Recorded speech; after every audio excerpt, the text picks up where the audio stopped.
Good day mga boss. So spec reveal tayo sa motor natin na Raider 150 Fi. So ginamit ko dito sa sprocket 3070 428, dito sa engine 14T lang, sa block stock block lang po yan, stock block. Tapos dito sa total body ko 36mm 10 holes injector. Tapos sa ECU ko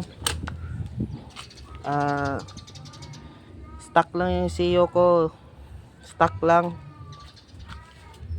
Tapos sa pipe Santo Tomas po yan, pinakalkal, stock pipe lang po.